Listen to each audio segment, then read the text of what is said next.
आपण आलो आहे वरिष्ठ जे ज्येष्ठ नागरिक आपल्या इथे आहेत त्यांच्यासाठी इथे विरंगुळा केंद्र नाही. मला बघायचं होतं की ज्येष्ठ नागरिकांसाठी ते काय विकास केलेला आहे. आता म्हणतात विकास केला तर असा जर विकास असेल तर प्रत्येक महानगरपालिकेच्या नगरसेवकांनी हाच विकास केला असेल ना. या तुम्हाला दाखवते त्यांचा विरंगुळा केंद्र कुठे. हे बघा, हे झाड आहे, ह्या झाडाच्या शेजारी असे हे बेंच लावलेले आहेत आणि इकडे हायवे ना, इथे कुठल्या पद्धतीचं असं मार्किंग वगैरे केलेली आहे किंवा पुढे जाऊ नये म्हणून असं काही इकडे बांधून घेतले असं काहीच केलेलं नाही. आणि असे 4-5 बेंच टाकलेले आहेत, एक इथे झाड आहे आणि अशा ठिकाणी आपल्या ह्या आज्या ज्या थोडस विरंगुळा म्हणून घरी काय करावं विरंगुळा म्हणून इथे बसलेल्या आहेत. तर मग मी आजीलाच विचारते, आजी तुम्हाला दुसरं बसण्यासाठी दुसरं कुठलं काही नाही का इकडे? गावाला आहे बाळा, मला गावाला राहते असते. हा, मग तुम्ही इथंच येऊन बसता? इथंच राहते मी. बघा, मग या आजी म्हणजे वरिष्ठ ज्येष्ठ नागरिकांसाठी काही ना काहीतरी विरंगुळा केंद्र असायला हवं होतं की निदान वाचनालय असायला हवं होतं की नाहीतरी आपल्या ज्येष्ठ नागरिकांसाठी एक चांगल्या पद्धतीचं विरंगुळा केंद्र तरी उभारण्यात आलं पाहिजे होतं. ह्याला म्हणायचं का हो विकास?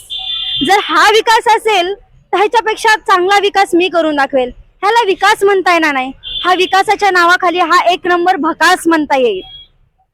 हे आहे स्वच्छतागृह, प्रभाग क्रमांक 20 इंदिरानगरच्या पुढे मी उभी आहे आता.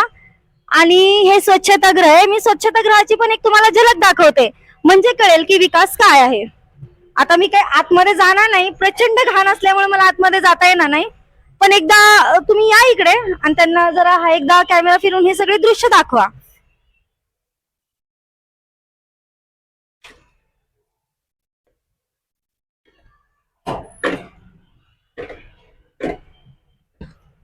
आणि ह्या स्वच्छतागृहाच्या बाहेर आपले आजोबा विरंगुळा म्हणून इथे पत्रक वाचत बसलेले आहे, वृत्तपत्र वाचत बसलेले आहेत. दुसरे आजोबा काय करावं म्हणून इथे असेच बसलेले आहेत, कुठेतरी विरंगुळा व्हावा म्हणून. पण विरंगुळा केंद्र कुठे? स्वच्छतागृहाच्या बाहेर. त्यांना काही, ते वयोवृद्ध आहेत, त्यांना कुठले आजार झाले काही झालं तर इथे नेण्यासाठी हॉस्पिटल पण नाहीयेत. मग ह्याची जबाबदारी कोण घेणार? ह्याला म्हणायचं का विकास? हा जर विकास असेल ना तर हा विकासाच्या नावाखाली भकास आहे. मग प्रत्येक महानगरपालिकेच्या नगरसेवकांनी हाच विकास केला असणार आहे. या तुम्हाला दाखवते हे स्वच्छतागृह, एकदा बघून घ्या की कशा पद्धतीचं स्वच्छतागृह आहे ते. हे बघा, ओपन, सगळं ओपन स्वच्छतागृह आहे हे. विकासाच्या नावाखाली इंदिरानगर तुर्भे प्रभाग क्रमांक 20 मध्ये विकासाच्या नावाखाली भकास हा इथे राबवलेला उपक्रमच म्हणता येईल. म्हणून मी प्रिया दिनेश सरोदे बहुजन समाज पार्टीची अधिकृत उमेदवार म्हणून आज प्रभाग क्रमांक 20 अ मधून मी उमेदवारी लढवत आहे. मला प्रचंड बहुमताने विजयी करा. हा जर विकास असेल ना त्याच्यापेक्षा चांगला विकास मी करून दाखवेल. मला प्रचंड बहुमताने विजयी करा. माझं निवडणूक चिन्ह आहे हत्ती. जय भीम, जय संविधान, जय लहुजी, जय अण्णाभाऊ साठे, जय शिवराय.